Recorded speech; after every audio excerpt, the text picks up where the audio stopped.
মুর্শিদাবাদের শামশেরগঞ্জে হরগোবিন্দ দাস ও তার ছেলে চন্দন দাসের ঘটনায় 13 জন অভিযুক্তকে যাবজ্জীবন কারাদণ্ডের সাজা শোনালো আদালত। যদিও আদালতের রায়ে খুশি নন বিরোধী দলনেতা শুভেন্দু অধিকারী, হাইকোর্টে যাওয়ার হুঁশিয়ারি দিয়েছেন। এসবের মাঝেই শামশেরগঞ্জের ঘটনায় মুখ খুলল রাজ্য পুলিশ। জঙ্গিপুর পুলিশের ভূয়সী প্রশংসা করে জানান, প্রমাণের ওপর ভর করেই 13 জনের যাবজ্জীবন ঘোষণা হয়েছে। গণপিটুনির মামলায় দেশে দ্বিতীয়বার দোষী সাব্যস্ত হলো এই ঘটনায়, জানালো পুলিশ। গত 12 এপ্রিল জঙ্গিপুর পুলিশ জেলার শামশেরগঞ্জ থানার অন্তর্গত জাফরাবাদ গ্রামে হরগোবিন্দ দাস এবং চন্দন দাস, যারা সম্পর্কে বাবা এবং ছেলে, তাদের বাড়িতে ঢুকে একদল দুষ্কৃতী বাবা এবং ছেলেকে নৃশংসভাবে কুপিয়ে খুন করে। এই ঘটনা আপনারা জানেন।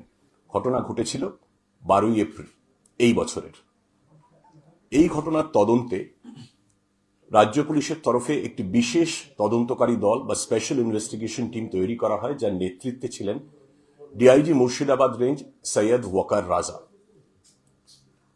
আমরা তদন্তে নেমে জানতে পারি যে প্রাথমিক এফআইআরে 5 জনের নাম ছিল, কিন্তু তদন্তে আমরা বিস্তারিত তথ্য সংগ্রহ করি এবং সংগ্রহ করে আমরা নিশ্চিত হই এফআইআরে যে 5 জনের নাম ছিল তাছাড়াও আরো 8 জন এই ঘটনার সঙ্গে, এই নৃশংস ঘটনার সঙ্গে সরাসরি যুক্ত। 5 এবং 8 এই 13 জনের খোঁজে সিটের তদন্তকারী দলের সদস্যরা তারা অভিযান শুরু করেন এবং এই 13 জনকেই আমরা অল্প সময়ের মধ্যেই গ্রেফতার করতে সক্ষম হই। এরা পলাতক ছিলেন। এদের রাজ্যে এবং রাজ্যের বাইরের বিভিন্ন জায়গায় রেড করে আমরা ধরি।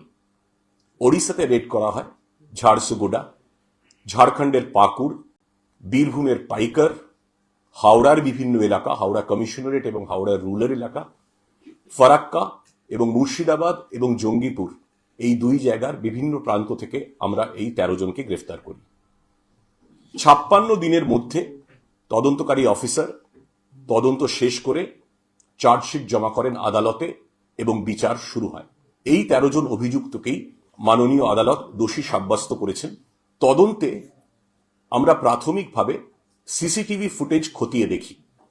সিসিটিভি ফুটেজে আমরা অভিযুক্তদের, যাদের আমরা গ্রেফতার করেছি, তাদের চলাফেরা তার নির্দিষ্ট আমরা ফুটেজ পাই এবং তারপরে আমরা যখন চার্জশিট জমা দিই, আমরা অভিযুক্তদের প্রত্যেকের, যাদের আমরা গ্রেফতার করি, তাদের প্রত্যেকের মোবাইলের টাওয়ার লোকেশন সংগ্রহ করে তারপর সেটা গুগল ম্যাপের সাহায্যে প্লটিং করে আদালতে পেশ করি, যাতে ঘটনার দিন, ঘটনাস্থলে সংশ্লিষ্ট সময়ে অভিযুক্ত ব্যক্তিদের উপস্থিতি, তাদের প্রবেশ এবং প্রস্থান সংশয়াতীতভাবে প্রমাণিত হয়।